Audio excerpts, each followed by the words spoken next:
So welcome everyone. The time is here. It has been several weeks, a couple of months of getting ready, getting our maker kits out to you, having all of the presenters today getting set up, and I am so excited that we're here together tonight for the Educator Collaborative's first ever Maker Space Camp. Tonight, we will be joined by Laura Fleming, who will be giving a keynote to all of us streaming live here. And if you missed the keynote, or you have to run out of the room, or you want to go back and see it again, this keynote will be archived immediately after we're done here, and so you'll be able to watch it again. I first just have to say, before I more formally get things started, that this experience of putting this Makerspace Camp together felt a lot like making in and of itself, where it all started with a conversation between Laura and I, just a little bit of inspiration, where we said, wouldn't it be neat if we had some kind of a maker event to, online? And then it went into, but wouldn't it be nice if people could also do things hands-on as well? And so through that, it became connecting with people and having conversations, and here we are. So thank you to all of you for spending some of your Sunday with us, and we look forward to seeing you again tomorrow on Monday night. So just a couple of thanks, and then a quick introduction before we get to Laura's keynote. So first, I just want to thank our event partners, Tabletop Inventing and the Institute of Play. Tabletop Inventing, Deb and Steve helped put together all of the maker kits that all of you cadets and admirals have in your hands tonight. So big thanks to them for putting all the cool stuff together. I also want to thank our friends from Institute of Play, who will be providing sessions tomorrow on gamifying learning. And a big giant thanks to Joellen McCarthy, our book ambassador here at the Educator Collaborative, and our friends at BookSource. Tomorrow, on Tuesday, on our live site, we'll be adding a book list that we put together, that Joellen helped us with and BookSource put together, of lots of maker-related books for your classroom library. So a big, super big thanks to them. So our schedule tonight, we're going to have Laura Fleming with us. Then tomorrow night, tune back in at 5 p.m. Eastern, 2 p.m. Pacific time for Troy Hicks, who many of you know and love. He's an associate professor and director of Central Michigan University's National Writing Project site, and the author of many tremendous books, including Crafting Digital Writing, which I wrote the foreword for because I loved it so much. Then how each day will work is, right now we're in the keynote.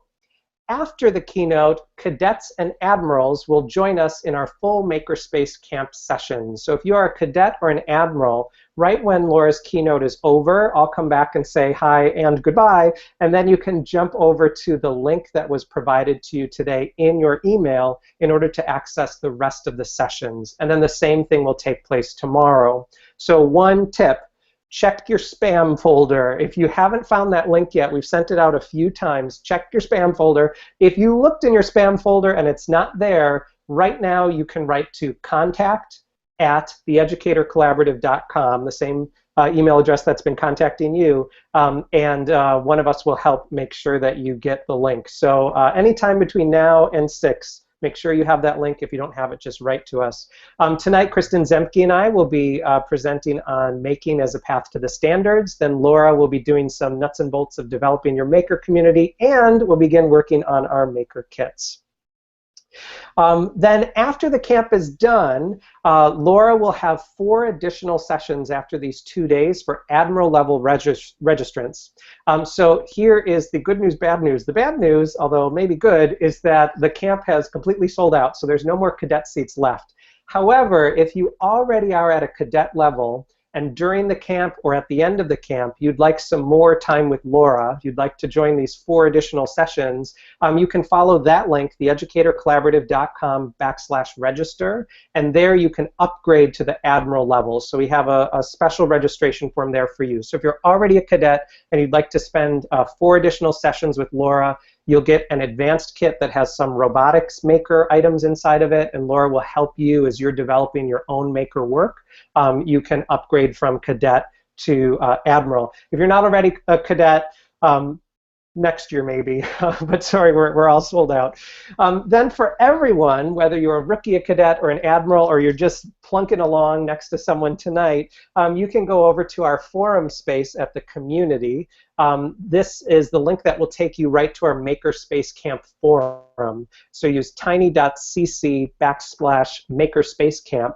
And the forum is free. If you are already a member, you can jump right into the Makerspace Camp forum and just start sharing. If you haven't joined yet, it's free registration. You can join and then follow that link.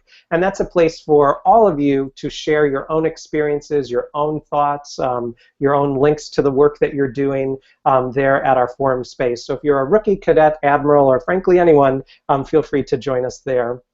Then just one quick announcement. At our community blog, we just launched our brand new blog, and we've joined with the National Blogging Collaborative. You can find out more if you go to our community site, so you can follow that same URL. And from there, on the top menu bar, just click Write for the Community, and you can learn more about how to both write for our blog and get really, really excellent coaching support from the National Blogging Collaborative. So if you're someone that thinks you'd like to write, or maybe you love to write, but you just want a little bit of a push, we'd love to have you write along with us, and the National Blogging Collaborative coaches are there to help you as well. Okay, so the main event. We are here together to think about making. So just a couple of thoughts as we start. So the first is this. Making and the process of making in general is exciting and innovative and possibly can change the way we think about our instruction. But I want to begin with a word of caution, and then a word of hope, and then we'll jump to Laura's main event. The first word of caution is this, that it's not the maker space, it's not the maker stuff, it's not the maker anything that changes kids or changes ourselves or changes our profession. Instead, it's what we choose to do with it. So here's an example of that. Laura Beckley, who was from the MIT Media Lab and now does many other wonderful things, she, in a recent keynote, she was talking about the realities of the maker movement today. So Make magazine, over 9 years, she looked at this, over 9 years, over 39 covers with 41 people on the cover, these were the percentages of people represented. Overwhelmingly men, overwhelmingly, in fact, only white people. So this was one area of concern for her, and I think an area of concern for all of us, that the people who were making, or at least represented as makers in the public, were mostly men who were white. She then went a step farther and looked at Google tech employees. And so Google tech employees, turns out only 17% of Google tech employees, when she did this study, were women. And a very, very small amount were Hispanic or African American. So the point that Laura makes is not that making is going to change the world. Instead, making depends on us. It depends on us saying what's well or what's not going so well, what's okay, what's not going okay, and the decisions that we make and the sort of opportunities that we'll provide to our kids and to each other. Statistics like those aren't okay, but we can do something about it. So I want to now present to you my dear friend Laura Fleming. Laura Fleming is the author of this brand new book, Worlds of Making: Best Practices for Establishing a Makerspace for Your School. I first met Laura when I visited her school, New Milford High School, and her principal, Eric, took me into the library, and I was blown away that a space that I remember from high school as being the place that you avoided was suddenly a place of energy and creation, and I, in 5 minutes, was learning things I never learned before. So for me, making, and especially with the vision of Laura, is one of those things that can help us change the way that we see our world, give more opportunities to people and kids who don't often have those opportunities, and allow us to explore the sorts of things that make us passionate about what we do. So could you all please join me in welcoming Laura Fleming. Hi, Laura. Hi, Chris. Good evening, rookies, cadets, and admirals. I'm so honored to be here tonight to help launch this fabulous Makerspace camp. So let me just get my slides up and we'll get started.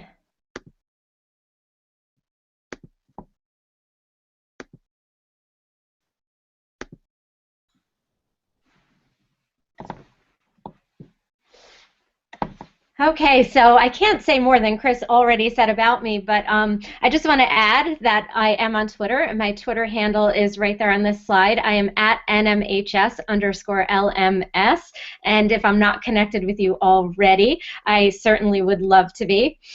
So tonight I want to share with you some of the things happening in something called the Maker Movement. If you've heard of it or if you haven't heard of it, we're going to be talking about it together today, as well as its implications for education. So in 2005, this is really when we see the Maker Movement first coming into prominence here in the US, with a man named Dale Dougherty launching Make magazine, one of my favorite magazines, to serve the growing community. This was followed by the 2006 launch of Maker Faire. The term, coined by Dougherty also, grew into a full-fledged industry based on the growing number of do-it-yourselfers who want to build something rather than buy it. So as we know already, the Industrial Revolution gave way to the Knowledge Revolution. And as a result, we've experienced the shift to a knowledge economy. But now the knowledge economy is itself shape-shifting, and the Maker Movement is central to that shift. So what is the shift? Moving on from the dissemination, synthesis, and understanding of knowledge to universalizing the making of knowledge, knowledge construction. That is what's giving us this global revolution. Tech influencers, along with the DIY community, are driving innovation in manufacturing, engineering, industrial design, and hardware technology. We see it also extending into areas like music, media, food, art, and other activity areas. Some people have coined the Maker Movement the new Industrial Revolution. The Maker Movement is not just a global revolution in economics or mere knowledge. It's also a global revolution in learning. It is a revolution that is about people, once again, beginning to take control of their environment and therefore of the tools that help them create that environment. In education, combining the Maker Movement philosophy with a constructivist pedagogy is giving us a real learning revolution. The Maker Movement is about moving from consumption to creation and turning knowledge into action. And this is true in our schools as well.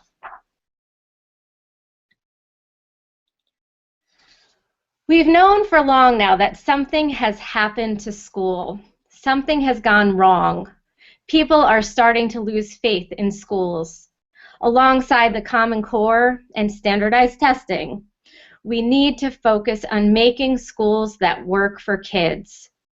The Maker Movement, I think, has actually gained traction since the adoption of the Common Core. I call it the great equalizer to all of this by motivating us to allow opportunities for every child to invent, tinker, create, innovate, make, and do. My own entry point into the Maker Movement is actually a unique one. It was through literacy. But the Maker Movement embodies opportunities for experimentation and innovation to occur across all grade levels and all content areas. It is associated most often with STEM-related concepts and technology-based activities. However, it doesn't have to be limited to just those. Maker spaces allow you to democratize those concepts and make them accessible to all students, regardless of their proficiency level, social status, or even levels of language development. On a daily basis, I have seen our makerspace successfully demonstrate this. The Maker Movement promotes learning through doing in an open, social, and peer-led environment. My makerspace inspires innovation, passion, and personal motivation and interests, and has motivated our students to pursue STEM subjects and careers. The maker movement encourages a growth mindset. It encourages risk and failure, which there is rarely room for in formal education. But failure is a necessary step on the road to success and innovation. This is the way we want learning to happen, and the way it happens naturally anyway. We know kids learn by exploring and playing and doing and making, and that these kinds of things lead to deeper engagement. So the question is, how do we bring more of this back into our schools? Physical maker spaces in our schools have allowed us to pull in some of this excitement of the maker movement into our schools. It is constructivist learning of the most essential and exciting kind. One of the most fabulous physical maker spaces I have seen pop up is this one created by Diana Rendina, the librarian at Stewart Middle Magnet School in Tampa, Florida. For those in spaces that are not able to be altered to accommodate a makerspace, consider the idea of a pop-up makerspace, where even on a movable cart you can provide opportunities for students to create. This is what Diana did for her makerspace. She didn't have a lot of physical space to commit to one, so she knew she'd have to start small. She started with just K'NEX and Legos, and she said the reaction from her students was amazing. So as the students gained interest, the pop-up makerspace grew, and it began to spill out into other parts of her library. In many schools, maker spaces have popped up in places that were once used for something else. This was the case in the Van Meter Community School Library. Shannon McClintock Miller, the district teacher librarian at the time, decided to repurpose the library office that sat between the elementary and secondary libraries within her school. Once used for processing books, storing library materials, and typing up catalog cards, it was now needed by the school community for different reasons. So with a MakerBot printer, Spheros, and other maker materials taking over the office, Shannon, along with the students at Van Meter, decided to let it happen and just change the office to the makerspace they definitely needed and wanted within their library. Establishing a culture of creation within a school goes far beyond just creating a makerspace, as demonstrated masterfully by Andy Plemons in the Barrow Elementary Media Center in Athens, Georgia. His work has shown that a physical room stocked with tools is an important part of the process. But even more significant is the objective of allowing creating to make its way into the mindset of students, educators, and families within the school.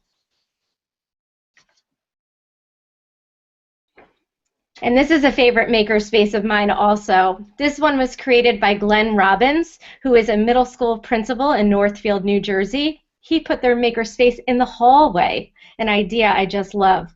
And the students use this space during their passing time through the halls. And then we have my makerspace at New Milford High School, which has helped set the stage for meaningful student learning and help to cultivate a culture of innovation within our entire school community.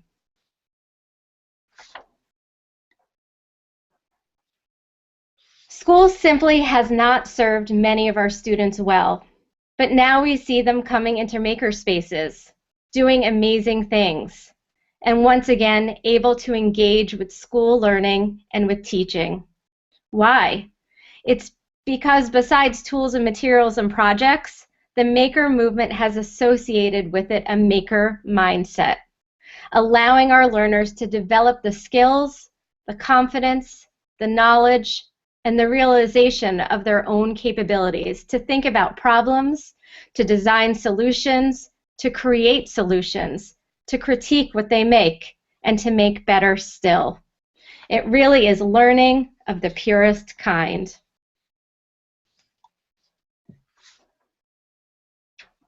When schools talk about the maker movement and creating maker spaces, They often focus on the tools, but it isn't really about a bunch of stuff in a corner of a room. Rather than just the tools and the stuff, the focus should first be on creating a maker culture within your classroom or school community. Successful school maker spaces are about creating a genuine and committed culture of innovation that is not only present within the maker space itself, but that spreads out into the entire school community.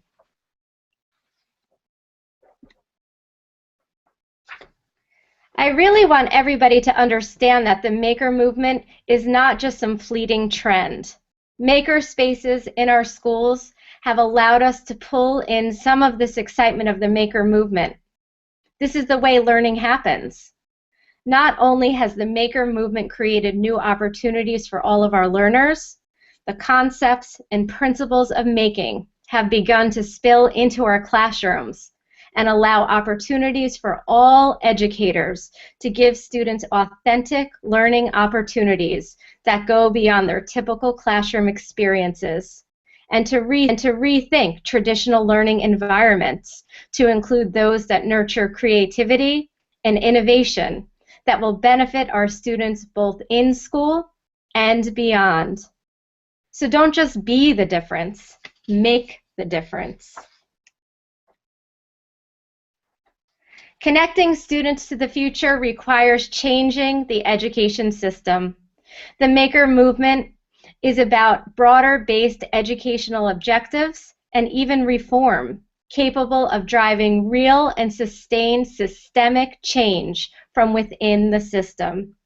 The transformative potential of scaling up innovation and empowering our learners will position our students to be the central driving force of change within our schools. Maker spaces offer new horizons and opportunities that will help propel our students into a better and brighter future for themselves. So I hope I've motivated you to get out there and spark the passion for lifelong learning in our kids. And I hope that what I've said to you tonight will encourage you to look closer into the maker movement, to find ways to help create schools that work for kids.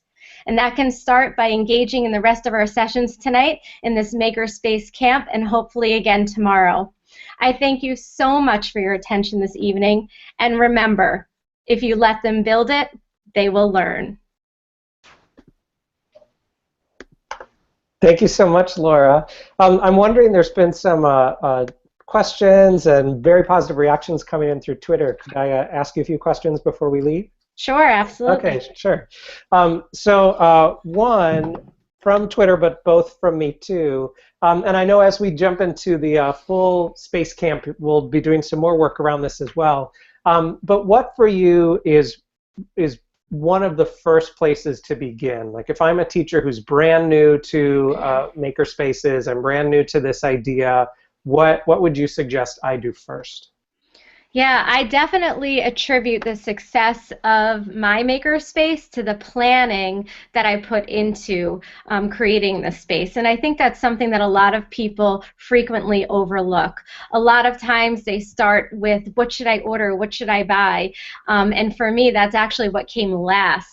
What came first for me was just taking time to talk to my students, assessing the needs and wants of my school community, looking closely at the programs and offerings within my school, looking at what classes and programs we offered, what classes and programs we didn't offer, and using my makerspace as an opportunity to either fill in some of those holes or pull out some of those concepts that were being taught in some of our classes at our school and have them available to our entire school community. So for example, we have a great engineering program in our school. However, only about 30 students are in that engineering class. So that means that small group of students were the only students in our school who were getting exposed to robotics. So I decided to pull robotics out of the engineering classroom, put it into our makerspace to help democratize that concept for our entire school community. I mean, that to me is amazing. You know, to think about it as not Because my mind, when we first started planning this, my mind goes straight to what's the stuff I need to buy, but just like you said, don't start with the stuff. Start first with the, like, what's something that seems like it's missing in my school that I could begin with first. So does it, like in your case, it was like robotics. What if we're a school that we don't have technology, or we don't have as much technology as we need? Where else could we start? Yeah, it's really, I say all the time that no two maker spaces are alike, and no two maker spaces should really ever be alike, because no two schools are exactly alike. So everybody's wants and needs vary, and that should be reflective in your maker space. So, a school that, for instance, has a really strong STEM program might not want to have a maker space in their school that is so STEM focused. So there are other ways that you could take this whole idea of making to help make it relevant and authentic to your school. I see. So it could be more art-centered in the maker space. Absolutely. Yeah, absolutely. Okay. Yes. I've seen maker spaces stocked with duct tape. It really can be whatever matters to you and your students and your school. And then I want to ask you a question that I asked you when I first met you, and we were inside of your makerspace. How do you know all this stuff?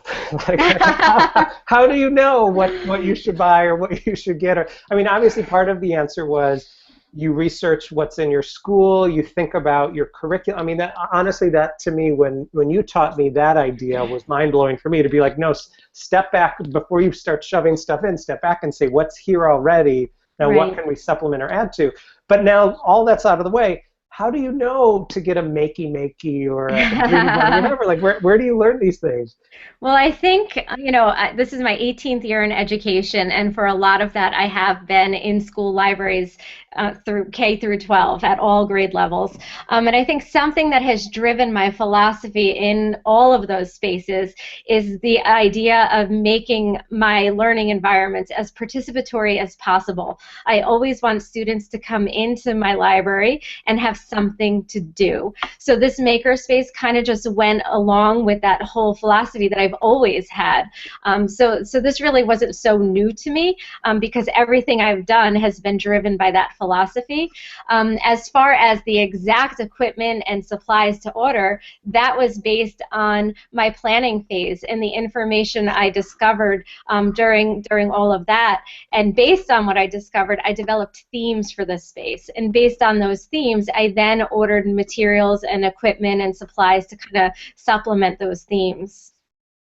And so those, like, where do you go? So if you know you want your theme to be robotics, like you said, how do you know? I mean, I'm really trying to figure out, how do you know where to go get robotics things? Yeah, and I really didn't know. I really didn't know. I think a lot of people who hear about my makerspace think that I have some extensive background in STEM. Right. I truly don't. I really figured it out as I went along, and a lot of the times learned right alongside the kids, which is an amazing experience. Where did I start? I actually started with Make Magazine. Where else? and they have a great website with some fabulous materials called Maker Shed. So a lot of the STEM-based materials that I've ordered have come from that site. But once I became comfortable with the basics, I then progressed onto more elaborate making types of experiences, and have met some connections that have driven some of my purchases along the way. It really has been a learning experience. Awesome. So thank you, Laura, so much for being here with us. And so some final thoughts before we head out for all of us. As I start my slides too. Oops, 1 second. So a couple of announcements and a couple of things to think about. So first, when we were coming together for this camp, I thought about my own life of making. And I realized that if I thought all the way back to being very young, so this was like preschool age, where my mother worked, she worked in a church, she worked in their office. And so there's a preschool down the hallway, but halfway between my mother's office and the preschool was this large art closet you'd open it up, and at least when I was 3 or 4, it felt like this thing went on forever. Like there were supplies around all 3 walls. It went all the way up to the ceiling. There was a step stool inside of it, and it was crayons and pom-poms and papers and sticks and glue and everything.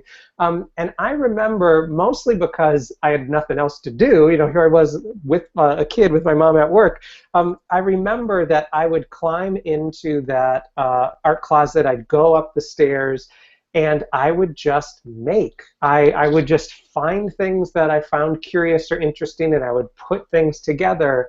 And really looking back at my own life, my own development, I really attribute that art closet with a lot of my belief in creativity and student choice and just self-expression, that really free and open space that no one designed as a makerspace, but it really was. It was full of supplies that I could get my hands on and invent with.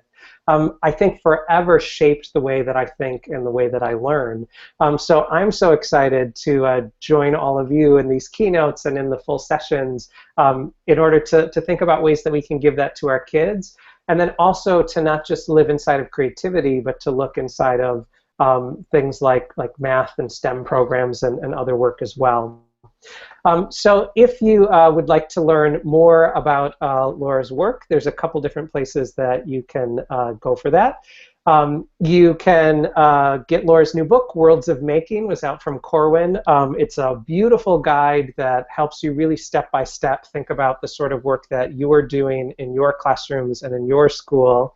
Then if you are interested in having Laura come and speak at an event or visit your school on site, you can contact us at the educatorcollaborative.com/contact, and we are happy to set you up with having Laura come and visit you and support you in the making work that you're doing. And then lastly, if you're already a cadet, you can go ahead and, if you'd like to, upgrade to the Admiral level registration, and that will be 4 more sessions with Laura after our Makerspace camp is over. Okay, so now we're going to move over to our main camp. So if you are a rookie or you've just come along for the ride today, we'd love to have you keep tweeting along with us, like many of you are, at #TheEdCollabMaker. You also can go to our forum space, tiny.cc/makerspace-camp. That's a quick URL that'll take you directly to our forum that's set up for this. And you're welcome to have any conversation you'd like there. You can share links from your own makerspaces, or you can ask questions of people. You can set up questions for others, so you're welcome to use that space. If you have registered as a cadet and an admiral, now's the time to come over to our full space camps. That will start at 6 p.m. Eastern and will run until 8 p.m. Eastern. So you'll have about a half hour here to make sure that your mic is working and that your speakers are working and that you can get in and you can log in okay. You also might want to grab a little bite or something as well. And then lastly, and probably most important of all, make sure, cadets and admirals, that you have your maker kit with you. So I have my maker kit that's now been opened all over my desk here. I also, so in my secret mission, I brought a potato. I don't know what we're going to do with it, but that's what I brought. So we're really excited to get making together. So thank you all for joining us during Laura's keynote. Tomorrow night we'll have Troy Hicks here, and cadets and admirals will see you in about a half hour over in our main sessions. So have a great rest of your evening, everyone, and thanks for all the work that you do with your kids, with each other, and happy making.